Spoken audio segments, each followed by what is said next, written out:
Best player in question was Dennis Schroeder. Schroeder missed the last 2 games with a sore neck, but he's been cleared to play tonight. Also healthy are LeBron, Anthony Davis, and D'Angelo Russell. The Lakers are 8-1 when all 3 are playing together. A Lakers win gives them the 7th seed in the Western Conference and a first-round matchup with Memphis. Tonight's play-in game in the Eastern Conference features Atlanta at Miami.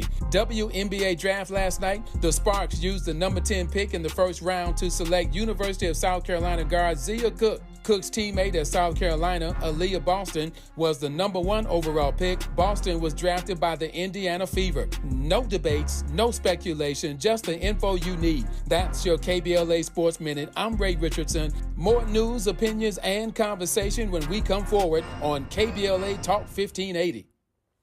You ready? Excuse me. Now that I have your attention, may I ask you this question? Why do you believe police brutality continues to exist in this country? Do you believe it to be a systemic problem, or should we judge police misconduct on a case-by-case basis? And what's your opinion on the best course of action to solve the problem? Well, you have come to the right place. You're listening to LA's all-new progressive talk radio station. Of the people, by the people, for the people. Hey, I sure appreciate that. It's KBLA Talk 1580. And we got you covered round the clock. Racism, we got you. Progressive politics, we got you. Health and wellness education, we have you covered. We're going to have to put it back in the hands of the people. A black-owned and operated, evidence-based alternative radio station for progressive, open-minded people like you and me. Yeah, that's what I'm talking about. Welcome home, LA. We're all in this together. Let's get it on. It's KBLA Talk 1580, broadcasting from the heart of LA's Leimert Park. We've got a lot to talk about. We are going to have to fight. We're going to have to struggle. We're going to have to struggle relentlessly to bring about some peace. Connection established. Access granted. In a survey conducted by the public opinion research firm Eviderus, KBLA Talk 1580 consistently emerged as the station of choice for black audiences in the Los Angeles media market and beyond. The survey also revealed that the vast majority of black audiences are concerned about the lack of black-owned media and are more likely to listen to talk radio that focuses on issues that impact the black community. For some reason, the other talk stations haven't quite figured that out. If you think about KFI, well, KFI only has like a 3% black listenership. 3%. So there's a good 97% out there to support a station like KBLA. At KBLA Talk 1580, we've got your black. Stand up and fight. When news breaks, you can count on KBLA Talk 1580 for exclusive interviews. You're listening to A More Perfect Union on KBLA Talk 1580. I'm Dr. Nicordelai Corte. Incredibly delighted to welcome Tennessee State Representative Justin Pearson. Brother, welcome to the show. As Tennesseans, as Americans, as people of conscience, our responsibility is to get proximate to this movement. This is the moment. Folks always wonder, is this time for me to start using my voice or speaking up or advocating for issues? This is it. This is it. The present moment where we are seeing the erosion of democracy, where we're seeing duly elected officials being expelled because we're raising the issue about the need to end gun violence and protect communities. And so for everyone who has ever had a thought that I need to do something, I need to be engaged, this is the moment to transform our cities, our counties, our states, and the United States of America. Weekdays, weekends. Stay tuned to KBLA Talk 1580 for the conversations that matter most to you. At KBLA Talk 1580, we've got your black.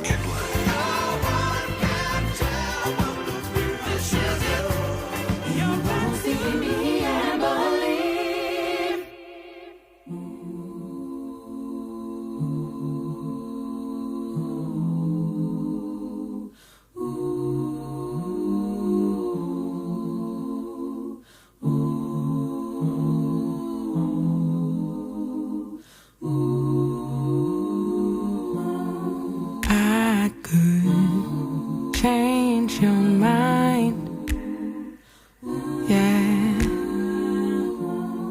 Keep you satisfied. My kind don't grow on trees. Like the high I'm feeling, you might need me to believe. Oh,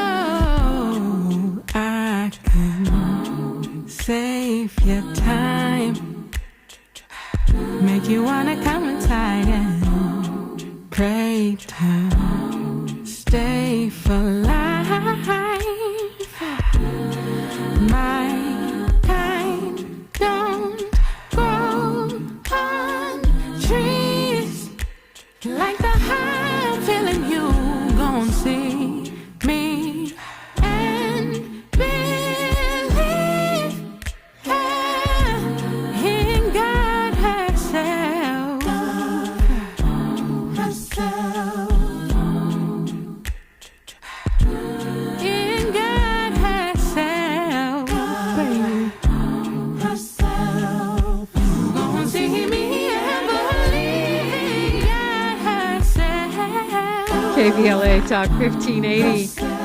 I am so excited to have in the studio with us this morning vocalist, songwriter, producer, Madison Mcferrin. Welcome. Hello, hello. Thank you so much for having me. That's the latest single, Yes. God Herself. Mm-hmm. Yeah. You wrote it. I did. I did all the things. You did all the things. It's beautiful. Thank you so much. I really appreciate it. How is it being received? I feel like for some people it may be pushing their comfort zone. I think it's being received pretty well so far. It's actually one of my favorite songs I've ever written, and I've been closing my shows with it since I did my European tour this past November, and it definitely people really seem to love it. It's been like my encore, and since then people have been like, when is it coming out? When is it coming out? Mm-hmm. So I'm just happy to finally have it out in the world, because it's been a little bit of a wait, so I'm excited about it. I mean, really, it seems like, excuse me, that it's in alignment with the divine feminine, which is kind of like the energy that we're moving more into in Certainly. fits and starts. That's what I was going for, so I'm glad it's being received that way. Yeah. You say it's one of your favorite, or it is your favorite that you've written. Usually I don't like to ask artists that because they always say, I can't pick a favorite. They're like my children. It's in top 3 for sure. Top 3. I mean, similarly, it's like that question.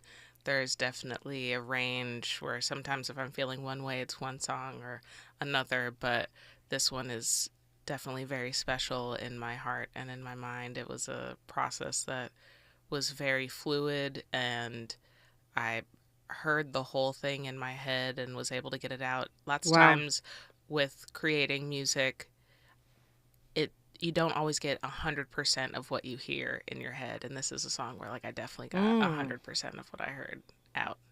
Sounds like maybe progress in your craft. Definitely progress in my craft. I think also potentially just a gift from a higher power, just being like, get it out, get it out, get it out. I think that there's it's like a Michael Jackson quote about him saying that, anytime he gets an idea for a song, he had to get it out because Prince might take it. He believed that the creator was like giving the creations in the ether, and it's like they're there for your taking. And so it was like that was one that was very much directed right at me, and I grabbed it full force. Mm-hmm. Yeah, both my parents are writers, and they were constantly writing on pieces of paper, and so I get that. Are you one of those kids that was always like making up songs, or is this something you came into later? It's a bit of a combo. I definitely was writing a lot of music when I was very little, like kindergarten age, and then stopped for a pretty long period of time. I think the last song that I'd written, I was in like 3rd grade. Wow. And then it wasn't until my freshman year of college that I really got back into it, and then I didn't stop. And you've been called fiercely independent. You said, you do all the things, and you control a lot of, right? What goes on your album, what goes on your set list, your image, which is always a big thing in the music business.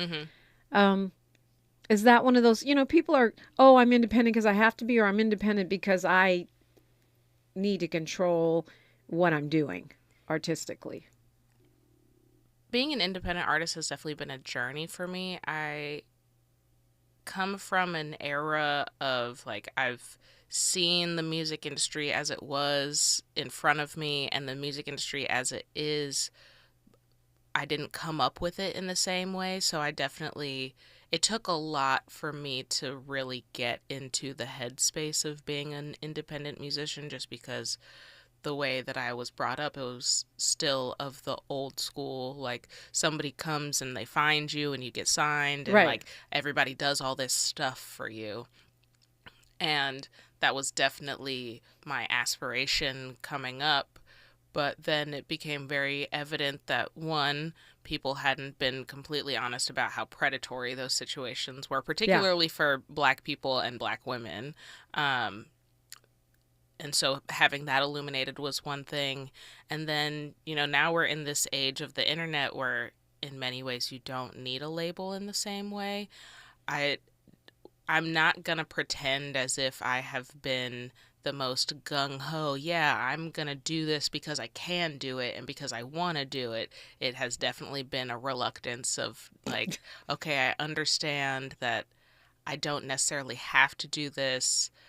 Now I have to wear all these hats that I am not as confident in, and that's been really difficult for sure.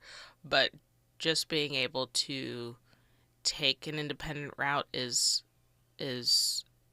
a privilege, and also something that I am grateful to have embarked upon, because I think it has illuminated a lot of stuff within me that I don't know I would have necessarily tapped into had I not gone the independent route.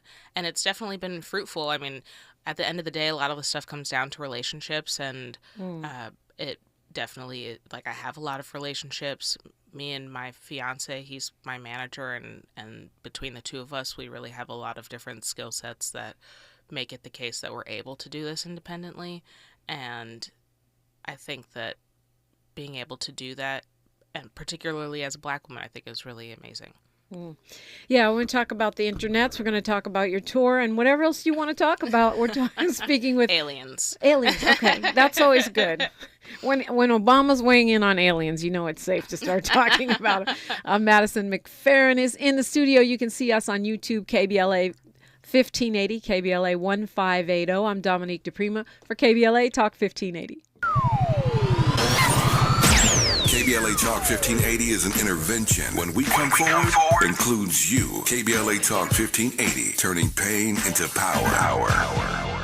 Let's get back to business, Los Angeles County. The Economic Opportunity Grant Program is now open. This program is designed to provide financial support to qualified small businesses, micro-entrepreneurs, food industry businesses such as restaurants, and nonprofits in Los Angeles County. Approximately 4,600 grants of up to $2,500 each will be administered to qualified micro businesses that face barriers to accessing capital resources. To learn more about the Economic Opportunity Grant Program, visit www.grants.lacounty.gov. The application process is fast and easy. Don't miss the opportunity to get back to business. This program is administered by the County of Los Angeles through its Department of Economic Opportunity and funded in part through a grant from the California Office of the Small Business Advocate. The application portal is powered by Lindustry. Visit www.grants.lacounty.gov and get back to business.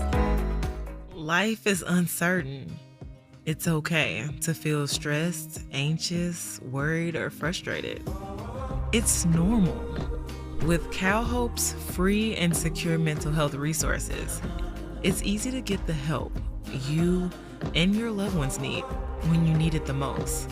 Call our warm line at 833-317-4673 or live chat at calhope.org today.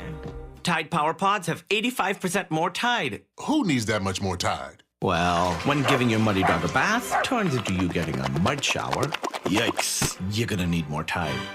When your wine tasting becomes a wine spilling, yeah, you're gonna need more Tide. Or if your favorite shirt is your kid's favorite napkin. Great, I'm gonna need more Tide. My mom gave me that shirt. It's a mess out there. Tide Power Pods have 85% more Tide versus Tide Pods. At the United States Postal Service, we're reinventing our network to help keep your business moving. With new shipping options to deliver better value, greater flexibility to conveniently reach your customers, more confident shipping with new informed delivery features, and new electric vehicles for a cleaner, brighter future.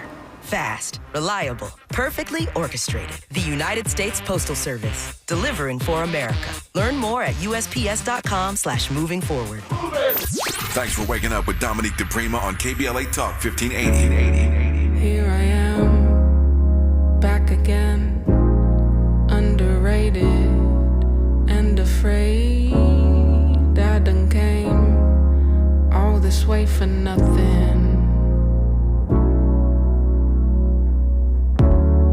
Bittersweet memories got me dealing in my feelings.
Talk 1580. Just a little something. Madison Mcferrin joining us, gracing us in studio. New album out May 12th, which is right around the corner. It is. It really is. I can't believe it. Yeah. So talk to us about what we just heard right now. So that was the first single off the album. The album's called I Hope You Can Forgive Me. That single is called Stay Away From Me. That was actually the first song that I finished on the album. I think it was December 2020, and I am playing everything on it except for percussion. I had a friend come in, Kofi Hunter, and play some stuff on top, but I just started producing during the pandemic. That was one of the skills that I picked up Something to do while you were stuck at home. Right, exactly, because all of a sudden, I was supposed to be on tour starting mid-March through April. Wow. And obviously that did not happen. I literally left for tour and then turned around that same day. That's crazy. So to get out some creative juices, I learned how to produce. And I remember when I was writing that song, I was really proud of myself because I was like, oh, this is good. Like, I could actually do this. You knew it. You felt it. Yeah. Mm-hmm. But that was a song of just like trying to figure out how to embrace and move through the fear and anxiety that I was feeling, particularly in that time, about what's about to happen to my career, what's about to happen with all of this work that I've put in to be a working, touring musician, now that that's getting further and further away.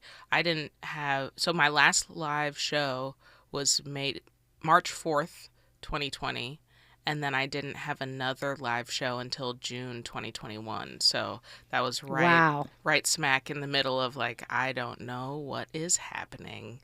Is this ever going to come back?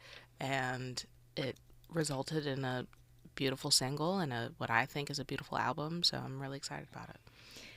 Yeah, that's that's the scary thing. Do you feel like on balance you ended up further ahead? I mean, having done the deep dive and learned about producing and really worked on this album, or are you still kind of recovering from the lockdowns and all of the challenges of the pandemic? I think I'm recovering from the standpoint of that was an incredibly traumatic period of time globally.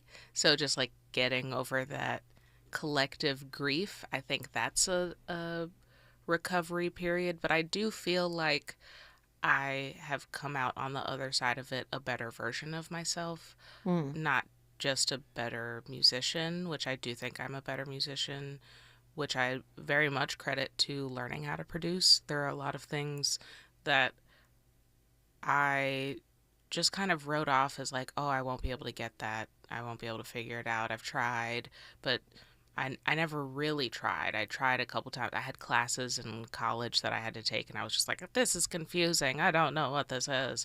But now that I actually had the time to really sit with it and sit with myself, I think that all of that resulted in me being a much more fortified version of myself. I definitely have a better understanding of what I do and what I don't like. And I'm incredibly grateful to have had that time of reflection and introspection.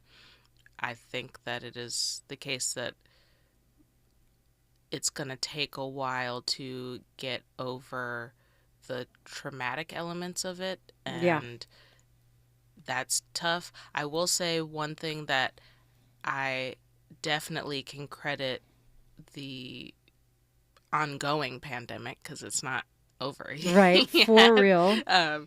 One thing that I can definitely credit that moment in time, or this moment in time, with helping fortify me is I am much better at letting things go.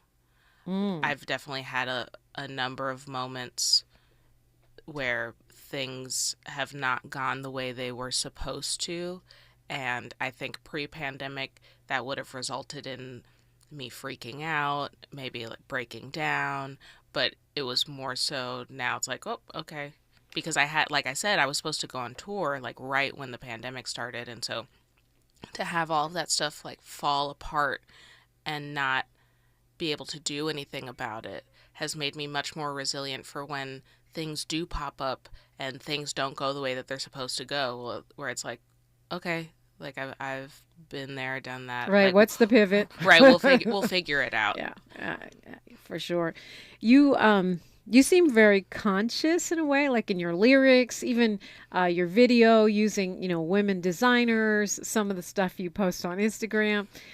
But it doesn't seem like that's like, oh, this is my brand, I'm conscious. It just seems like who you are. Mm-hmm.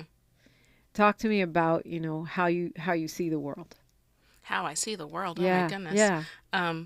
The world is a floating rock in the middle of space. Well, true, actually. I mean, if you want to take it literally. Yeah. I mean, I think that's an ongoing evolution of, my own consciousness of just being aware of what's going on. I mean, even like what we were talking about before with the independent aspect of things, there was a lot of that stuff that I was unconscious to, particularly just not being incredibly conscious of the extent of the exploitation. Yeah. I definitely had an awareness of it, but just exactly how deep the exploitation went and still continues to go. There is still so much exploitation that happens within all industries, honestly. But I think the internet has played a big role in a lot of us becoming much more conscious. I think that's kind of the only... Obviously, it's not the only option, but I think that if you are trying to be aware, it's kind of the only option, particularly with everything that's going on right now globally, the rise of fascism in this country. I have a lot of faith in Gen Z. They seem to have a solid head on their shoulders for the most part, I would like to think. Yeah. Well, as a mom of a Gen Z person, I can say that I agree with that from what I see. Wonderful. Like the kid's friends, it gives me hope. That's good.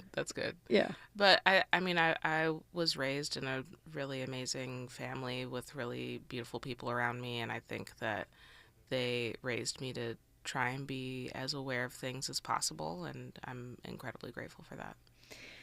Yeah, I mean, so you certainly have made a name for yourself, but when you refer to your family, the name McFerrin, family business, music, yeah, right?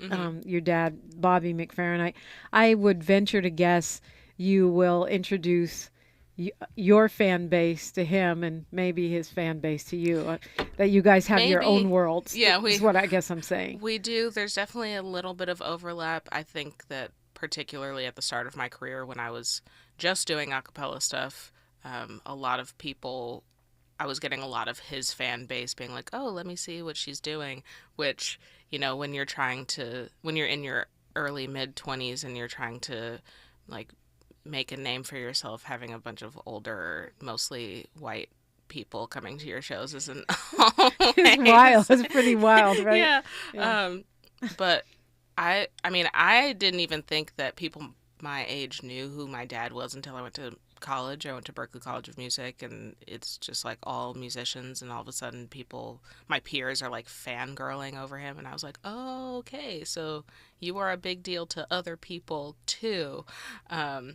But I am looking forward to the intersection of our fan bases meeting / I'm looking forward to more people my age and who listen to my music finding out about him. It's really funny that a lot of people on my social media, they'll be fans of mine and they'll be following me, and it won't be until maybe I post like a Father's Day picture or something. They're like, oh my God, I didn't even put it together. I guess because since my mom's white and I'm light skinned, they're just like, oh, there's another McFerrin that sings, but they can't be related.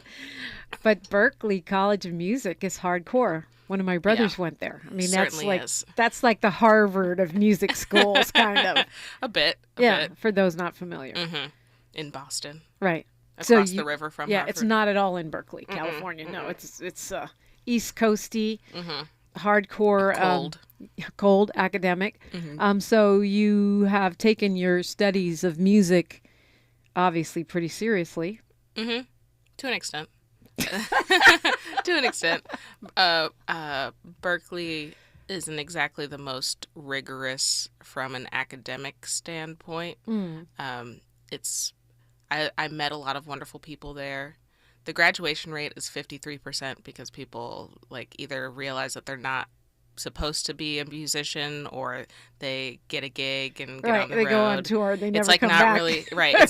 It's not even really encouraged to graduate. There's kind of an air of oh, if you graduated, that means you weren't good enough to just become a musician when you were 20 professionally. That is hilarious because we were all so sad when my brother dropped out to go on the road. But honestly, the main reason I did not drop out, I have my bachelor's degree in professional music. Yay. Which I am a professional musician. For sure. Right? But the main reason I graduated is two reasons. One, my mother. The number one, shout out, Debbie. Yeah. Love you very much. Shout out, Debbie. Did that for you. Also, I'm the baby in the family, and I have two older brothers.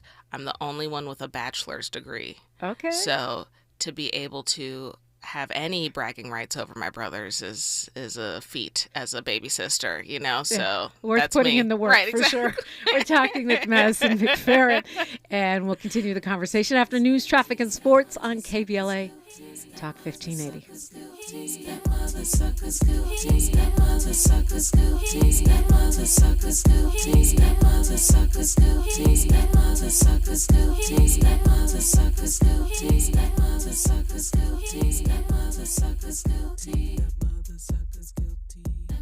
More of First Things First with Dominique DiPrima when we come forward.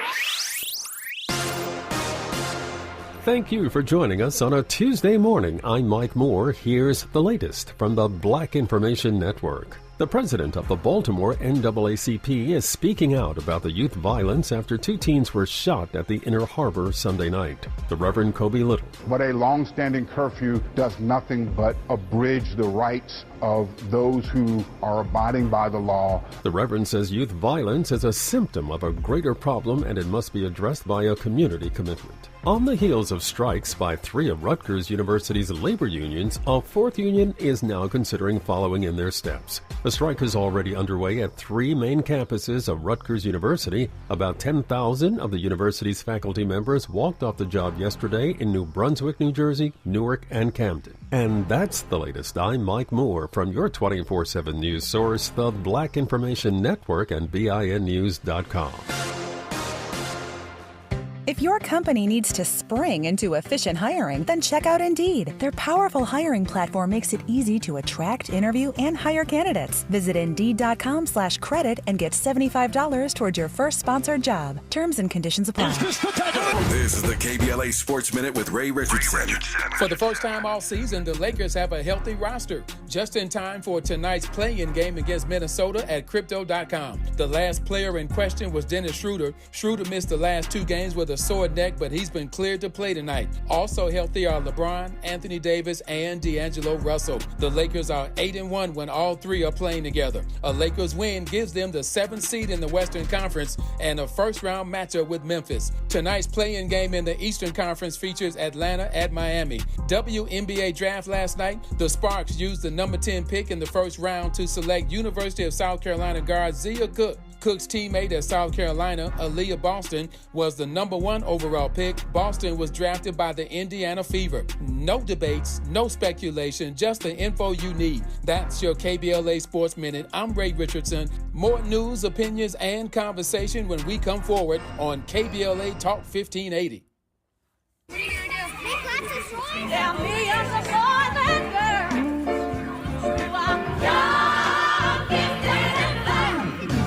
Young, gifted, and black. And KBLA KBLA Talk 1580, we do more than just talk. Hey there, I'm Jared Hill, president of the National Association of Black Journalists of Los Angeles, and I just want to say thank you for the benevolent $10,000 donation and scholarships for the next generation of black journalists. And I'm Haywood Galbraith, photojournalist and founder of the Minority Photojournalism Institute. Thanks, KBLA, for your generous $10,000 scholarship gift to help us train the next generation of black photojournalists. Congratulations to all the students who will benefit from the scholarship dollars raised at our Black History Month luncheon honoring black legends in LA media. When we come forward at KBLA Talk 1580, we're bringing everybody with us. Everybody with us. Everybody with us. Everybody with us. Everybody with us. KBLA Talk 1580. We've got a lot to talk about. Hi, Maisha Cairo here, KBLA, live at Chase Bank on Crenshaw and Vernon for the In This Together tour with female business owners, a day of empowerment, community panels, and best of all, tips on building business from marketing to capital. I was able to speak with one of the panelists, the owner of Kids Love. Take a listen. So Kids Love, KIDSLUV, is a first-to-market zero-sugar, vitamin-enhanced functional beverage for kids. So the zero sugar is really important because if not, the sugar gets on the teeth, it can cause cavities. So as a mom, I love this vitamins and hydration in one. Tell us what's happening here with Chase Bank today. So I would say, I think what Chase is trying to do is create a community actually for entrepreneurs, a place where people can go. They have the space to do it. It's a beautiful space. And to be able to have these conversations. There are so many benefits to being a women-owned and certified business from a standpoint of getting into stores, not paying the slotting fees of what it takes to be in stores. So I think Chase is trying to bring awareness to a lot of the things that people just don't know about, that not only the bank can help, but outside of the bank, their relationships can help create. That's beautiful. And I know, this is how we build equity in communities of color, is kind of spreading that information and that knowledge. So thank you for being here today and doing your part and letting these women know that it is possible. For KBLA 1580, I'm Maisha Cairo in the community with Chase. At KBLA Talk 1580, we do more than just talk. You got a big mouth. Hello, Joe, you're up. Welcome. We're unapologetically progressive, and we don't black down.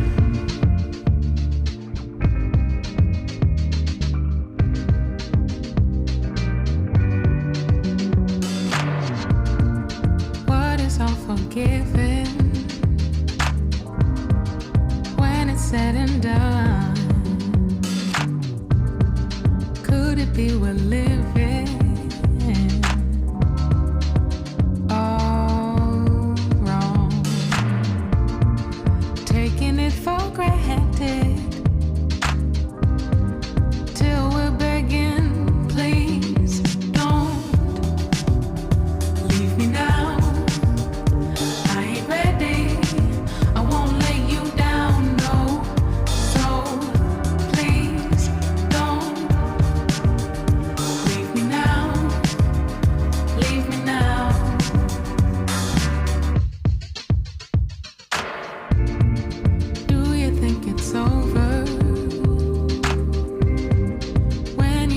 Okay, I'm just going to sit here and listen to the whole song and not even do the interview. Madison Mcferrin is in the studio. Man, I mean, you have done so much already. You've got, 3 EPs, you've toured everywhere, you've collaborated with a bunch of folks. But this album is technically your debut. It is. It is my debut. Does it feel like a debut? Or you're not new to this, but yet you're a rising star. A lot of people still finding out about you. Mm-hmm. And the music is great. Thank you so much. I really appreciate it. It definitely feels like a debut album, just from the standpoint of it's a full body of work. It really, for me, feels like it's meant to be played front to back. It's relatively short, which most albums are these days. It's 27 minutes, and I wrote the whole thing while I was still living in New York. I was in Brooklyn for 8 years, and I wanted to make a project that you could listen to on the subway, just like in your commute, and listen to the whole thing, which actually the average commute in LA is also 30 minutes, so works out perfectly. Just listen to it front to back on the commute. But I wanted to write an album that was very cohesive. I know that right now it's very much, we're in a singles oriented space where it's like you got to have hit after hit after hit. And I just wanted to write good music that sounded like it fit together and fit cohesively, narratively. I think it flows really well, and I'm so excited to share it with everybody. I mean, I've been finished with it for about a year now, and so to have heard it so many times, and I have some friends that I've shared it with, but I'm so excited for the whole thing to come out. Yeah, May 12th. How do people? Obviously, you get it wherever you get your music, your Spotify, your. It'll be on all the things. All the things. Yeah. And since we touched upon me being fiercely independent, yes. One of the best ways to support particularly independent musicians is via Bandcamp. So you'll be able to buy the digital download as well as vinyl, cassette, and CD. Also on my website, you'll be able to pre-order the vinyl, the cassette, and the CD as well. So, multiple ways to help a sister out. And the website is MadisonMcferrin.com. McFerrin is McFerrin. MadisonMcferrin.com is where you can find all the things. Everything, which is awesome. You you're touring here. You'll be in LA. You'll be in San Francisco. You'll be in Oregon. We've got listeners all over the country.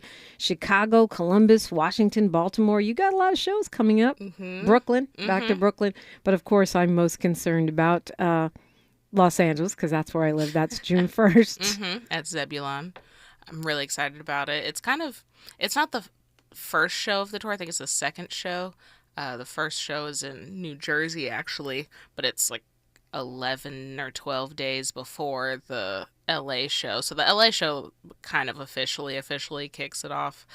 I'm really excited about it. It's going to be my first time playing a full set in LA since I've become a resident, which is very fun. I hear wonderful things about Zebulon, so definitely come through. I'm going to be with a band. I started playing with a band last summer. And I don't do it for all of the shows, but there will be a band for this one, so I'm very excited about that. And tickets are available on MadisonMcferrin.com. You can buy them directly here. I love that.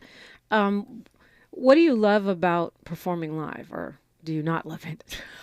Performing live is my favorite thing. That's like number one thing I love to do, which was another reason why the pandemic was so hard. I actually had a moment in the top of 2021 where things were going relatively well career-wise. I was still getting a lot of opportunities, virtual opportunities and stuff like that. And I was wondering why I was still really depressed. And it was because I was missing live shows. It's definitely an incredible connection. It's where I feel closest to God or higher power, the universe. And I think it has to do, or not I think, I know it has to do with the energy exchange that happens between myself and the audience. It's a really beautiful thing. I just love being able to share my gift and have it received and help people in whatever way it does. I like to just bring people joy, and joy even comes in sadness. So like if people listen to my music when they're going through a breakup or going through a difficult period, which I've had many people tell me that particular songs of mine have like really helped them through some difficult times. As somebody who is an artist that's just trying to create joy, I think being able to share that with people and have them connect to it is really powerful and really amazing. And I love live performance. It's where I push myself the most. I think I'm my best self on stage. But you've done really well on the internet, too. That little a cappella thing about somebody being guilty. Well, they're all guilty, is what it turns out. I just keep getting to use it. It's the ever reusable clip. But, I mean, it seems like it must have introduced you to some folks that weren't familiar because it was viral. Yeah. To use a corny term, but it really was everywhere. That's also an example of like higher power beaming me something directly. Because the first time I did it, or I mean, I've only done it once and I've just reposted it a few times for significant things. It was when Derek Chauvin was convicted.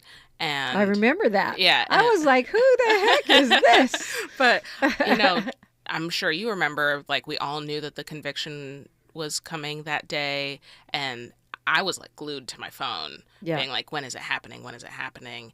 And I had just been in a recording studio recording some stuff. And then I left, and my fiance and I were in the car, and we're actually in like a phone meeting in the car, and I'm still like checking my phone, and all of a sudden I see that it comes up, he was convicted, and I say something, I'm like, he was convicted, and he like shoots me this look of like, we're in a meeting, like, we don't need to talk about this right now.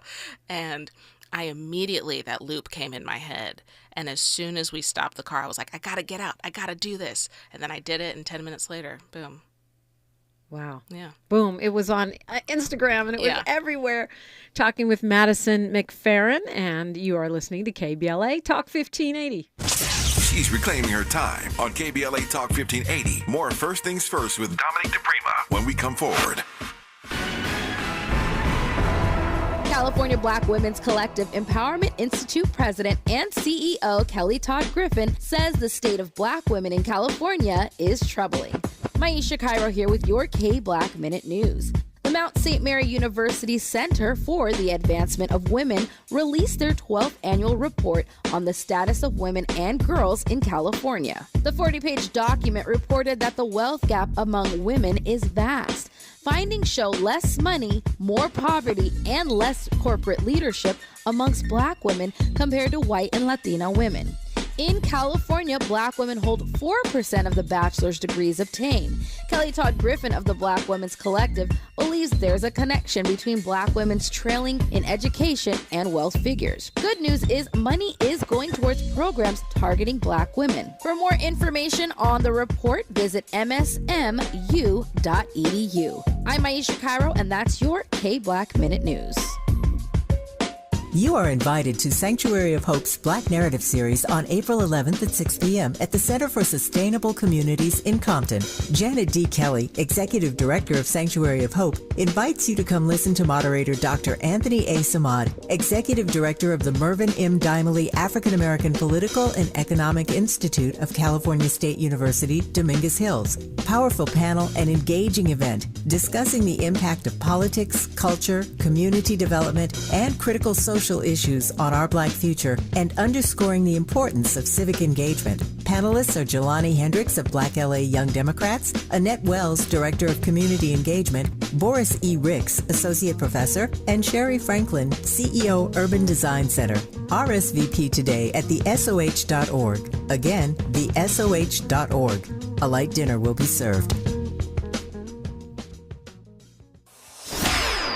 Gotta stay fresh, my house shot with a rest bar, shot with a rest bar, shot with a rest bar. Have you visited us online for the grand opening of KBLA.store? For the best in new merch, gift ideas, books, media, and more, log on to KBLA.store. Be sure to check out our KBLA team favorites at KBLA.store today. That's KBLA.store for all the official merch on your favorite talk radio station, KBLA Talk 1580. The bounce is back.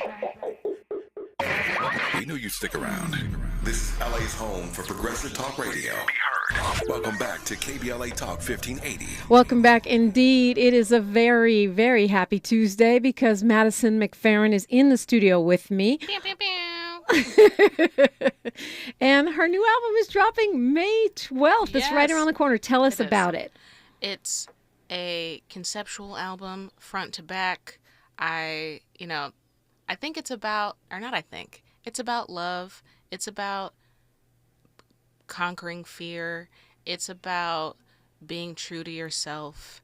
It's really just me trying to tap into the universal human emotions that we all have so that we can all connect to something. There are a lot of beautiful narratives that happen throughout it.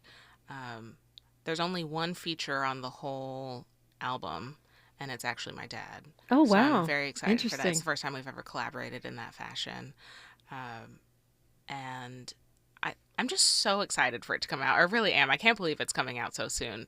That kind of blows my mind. That is today the 11th, so it's like it's a month away. A month and a day. Oh my goodness. It's the hurry up and wait thing, right? I You've know. been waiting, and now it's right around the corner. You'll launch your tour. I will be there. Yes. I'll be the person, waving her arm in the front row. Yeah, come through. June 1st, Zebulon. I'm so excited to be back on tour, too. This is going to be really amazing. And MadisonMcferrin.com is where you can get tickets and find out all about all the other things that you are doing. All the juiciness. All the juiciness. How do you see yourself ultimately? Like, what's the big goal? Or are we already there? We are not already there, We're not for already sure. there, We're okay. definitely not already there.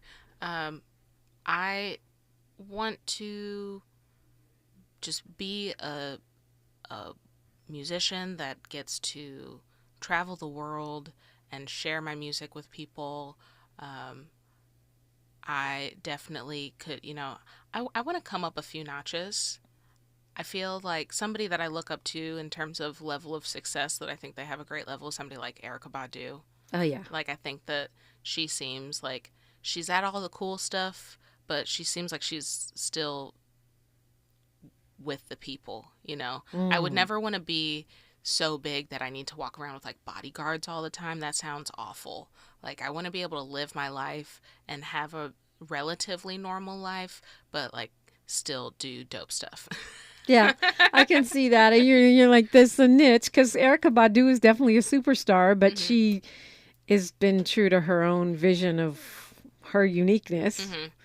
I also don't envision, and maybe I'm wrong, somebody who is like in Erykah's camp, let me know if I'm wrong, but I don't get the impression that she's somebody where like when she walks down the street she gets hounded, or like if she's just like in a restaurant she's getting hounded or something like that. Right. That was actually also something that I looked up to my dad's career.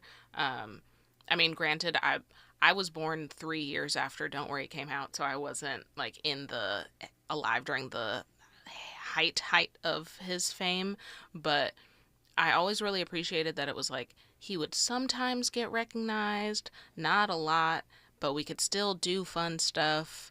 But, there was a nice balance of like, okay, I understand that this dude is like semi-famous, but people seem to be giving him a lot of respect, which, I mean, he's earned the respect. He's one of the greatest vocalists of all time, period. Right. Yeah. It's amazing. Like without a doubt. And he's really earned that. And I want to earn that. Yeah. You create your own lane. I mean, I know as the daughter of someone, big shoes, my dad and Mary Baraka, once you create your own lane, then it doesn't feel so scary. But for me, it was super scary. You seem very fearless about it. I mean, we're talking like 10 years of work of me, or like 13. 3 EPs and 1 album later. Yeah, really. 17 really world tours later. Yeah, but like you said, it's like I know that I've created my own lane now, and I'm really proud of that. And I'm also just really grateful to have somebody in my corner in the way that he is. He's also an incredible father. We're really close, and so I feel very lucky to have him just in my life, period, even if he wasn't. I would still be very proud to call him my dad, even if he wasn't who he is. So you've been, you've got a lot of critical acclaim, New York Times and NPR, and you've done sort of, some prestigious stuff in the independent music world situation.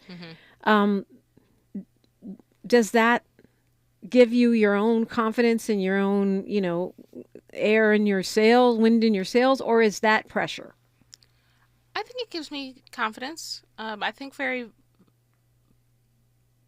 I feel very excited about the fact that these people are giving me praise, and I think that that's only the beginning of stuff. And I've done so much of this independently. It's just that with this last project that we signed with, or have a PR company that's helping us out, but all the stuff prior to September 2022 was stuff that like me and my fiance were able to get. So the fact that these prestigious places have been showing us love is really amazing. I'm really proud of those accomplishments. I mean, it's based on your talent, clearly. Exactly. Which is a good thing. Yeah, it's always a good thing. And I am looking forward to much, much more, because there's still more, like I'm looking forward to the day that Rolling Stone writes me up and Billboard and like all these other places. It's right around the corner. I feel it. Knock I on feel wood. it. I see it. I feel it. But if you were writing yourself up, like how would you describe yourself? Because you seem like one of the things about the where we are now in the music business is, all those A&R people that were shaping people and saying, wear this, look this way, use this makeup, say these catchphrases. They're not there, right? So it's you and you, right? Or you and your fiance. So how would you describe yourself? Well, in terms of my sound, I used to say like soul, R&B. The Fader recently called me soul pop, which that was one where I was like, oh, I do feel that. That feels like kind of the direction that I'm trying to go in. Because even though I definitely have like jazz roots, neo-soul roots, they don't always align with what I think I'm going for. But I thought soul pop was an interesting one. One thing that people will come to find out at my shows is I'm pretty funny. I use like half of my, well, at least for my solo sets in particular, because it's just me on stage, like half of it is me attempting to be a stand-up comedian. It doesn't always go amazing, but it's not bad. It's not bad. I do have a lot of really amazing comedian friends, and so I try and get some tips from them. Maybe one day you'll see me like do an open mic night or something. Okay. But I've been saying that since I was like a senior in but high school. LA's so full of them, so you can really happen. Yeah. I'll put on a wig, put on some ridiculous makeup, and try something else. I think that how would I describe myself? I'm one of a kind. For sure. Unique. I'm an enigma. And so when you without the pressure of the record company or the publicist or whatever, when you present yourself to the world, because what I see is a lot of variety. Like I see you in videos, I see you in photographs, and you got range. I try. I think also, we were just talking, I'm a Scorpio, right? Yeah. And we're like the most sexual of the signs, as right. they say, or whatever. And I've always felt that way, but I definitely played it down for the first part of my career because I have 2 older brothers and my dad, and I was like, I don't want them to see me this way. But now I'm 31 and I'm like, you know what, F that. I want to present myself in the way that I want to present myself, and I'm only going to look this good for so long. You passed your Saturn return, you're ready to ready to fly. But here's the thing. I assumed that, because you do have a lot of different images, that you were just really wanting people to focus on the music. That is it. Because you are a very beautiful woman. Thank you. And so people could easily just say, oh, she got that because of her looks. Mm-hmm.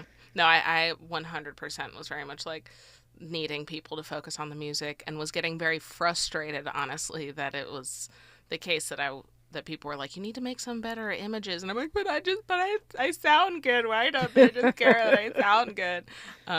And I did intentionally like not do things that were overtly sexual or anything because of that. I wasn't trying to be like, oh, she got this because she looks good, or oh, she got this because she's Bobby McFerrin's daughter. Like I really, really, really needed to make a name for myself based off of my own musicianship.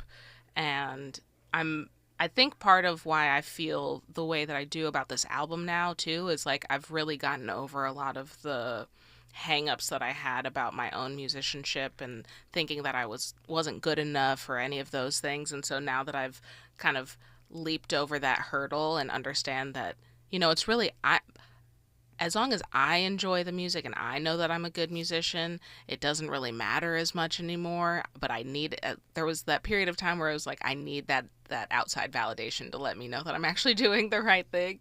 And now that I'm past that, I'm like, all right, let me expand to all of this other stuff that I am interested in. Like, I had a voice teacher in college, Donna McElroy, who one time I said, flaunt it while you got it. And then she immediately said, use it while you do's it. So I'm trying to use it while I do's it. You know what I'm saying? Absolutely. I mean, so that's what we see on the video for God herself. Yeah. It's like, hey, the Scorpio's out. She's out from under the rock. Let's go. Let's do this. I love that. Well, this has been a great conversation. Where would you direct people? I mean, aside from obviously following you on social media. At Mad Mcferrin. At Mad McFerrin. Not at Madison Mcferrin. She is now a college student in Wisconsin. I get Google alerts about her basketball updates. Okay. That's not me.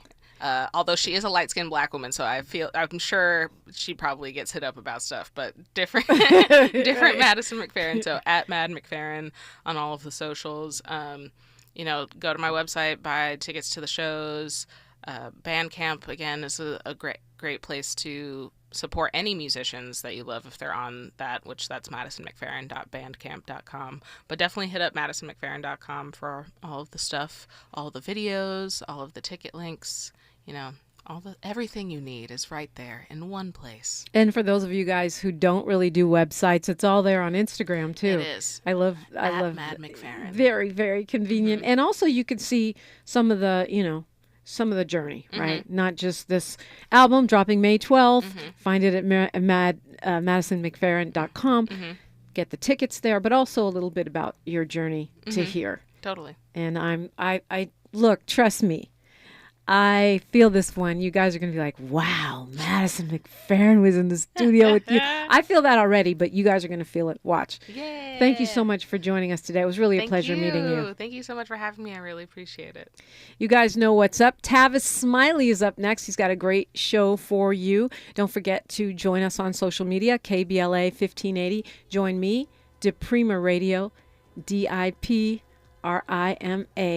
and then radio. History's now, and we're making it together. I'm Dominique DiPrima. Until tomorrow, one love.